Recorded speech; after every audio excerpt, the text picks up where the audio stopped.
एक समय था जब अटलांटिक ओशन को क्रॉस करने में बस 3 घंटे लगते थे, जबकि आज के नॉर्मल प्लेन 7 घंटे का समय लेते हैं। ये तभी पॉसिबल हो पाता जब कोई प्लेन साउंड की स्पीड से तेज ट्रैवल करे, और ये काम करता था एक रिवोल्यूशनरी प्लेन कॉनकोर्ड।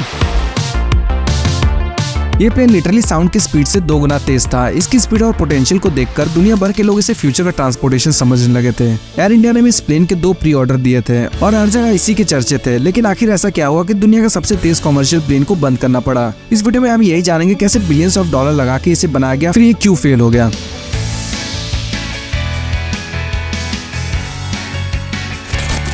1950 के दौरान बड़ी कंट्रीज अपने आप को सबसे तेज और टेक्नोलॉजिकली एडवांस साबित करना चाहती थी। इस समय तक अमेरिका ने भी सुपरसोनिक फाइटर जेट बना लिया था और कमर्शियल प्लेन भी प्रोपेलर से जेट पावर्ड इंजन पर शिफ्ट हो गए थे, और ऐसा प्रेडिक्ट किया जा रहा था कि अगला स्टेप सुपरसोनिक कमर्शियल प्लेन को बनाने में होगा। इसलिए 1950 के बीच America, Soviet Union, UK, France सब लग गए अपना सुपरसोनिक ट्रांसपोर्ट SST बनाने में। अमेरिका में बोइंग 2707 प्रोजेक्ट पर काम हो रहा था, क्योंकि अमेरिकन गवर्नमेंट ने बोइंग कंपनी को SST बनाने के लिए सिलेक्ट किया था। दूसरी तरफ फ्रांस और यूके सेपरेट SST प्रोजेक्ट बनाने पर काम कर रहे थे। लेकिन नवंबर 1962 में दोनों कंट्रीज ने अपना खर्चा बचाने और सक्सेस रेट बढ़ाने के लिए पार्टनरशिप कर ली। अब ये दोनों कंट्रीज साथ मिलकर काम करेंगे। इसी दौरान सोवियत यूनियन भी जोरों शोरों से SST बनाने में लगा था। वो सबसे पहले SST बनाना चाहते थे ताकि दुनिया को लगे सोवियत यूनियन सबसे सुपीरियर है, और उन्होंने सबसे पहले SST बना भी लिया था। लेकिन इसी चक्कर में कुछ लोगों को कहना है उन्होंने जल्दबाजी में कॉनकोर्ड का डिजाइन कुछ हद तक कॉपी कर लिया था और अपना प्लेन TU-144 बनाया। इसलिए अगर आप कॉनकोर्ड और TU-144 को देखेंगे तो दोनों में काफी सिमिलरिटीज मिलेंगी। New Year's Eve 1968. The Soviet Tu-144 is rolled out for its first flight.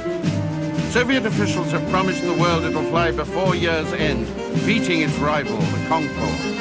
With only hours to go, the race to become the world's first supersonic transport reaches a climax.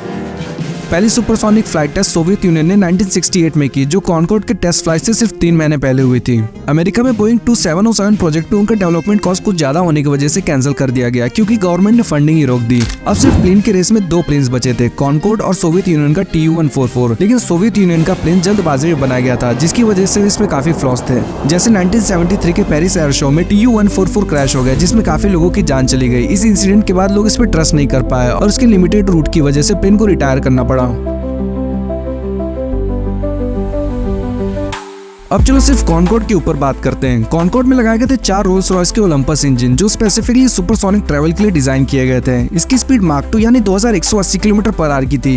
ये 18 kilometre की ऊंचाई पे उड़ता था। Concord का fuselage slim था और इसकी आइकॉनिक ड्रॉप नोज फीचर की वजह से पायलट को लैंडिंग के टाइम बेटर विजिबिलिटी मिलती थी।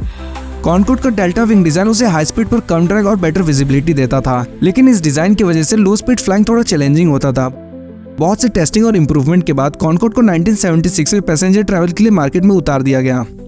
उतारने के बाद इसमें काफी चैलेंजेस थे, जैसे कॉनकोर्ड का पैसेंजर कैपेसिटी सिर्फ 120 सीट की थी, जो इसे फाइनेंशियली वायबल नहीं बनाती थी। इसकी टिकट का प्राइस आज के हिसाब से $10,000 और राउंड ट्रिप का $20,000 तक जाता था, जबकि नॉर्मल प्लेन्स का फर्स्ट क्लास टिकट $5,000 से $6,000 तक था। पहले काफी एयरलाइन से इसे ऑर्डर किया था, जिसमें एयर इंडिया भी शामिल था, लेकिन कॉनकोर्ड के हाई ऑपरेटिंग कॉस्ट और मेंटेनेंस को देखते हुए सभी ने अपना ऑर्डर कैंसिल कर दिया। सिर्फ ब्रिटिश एयरवेज और एयर फ्रांस ने इसे अपने पास रखा।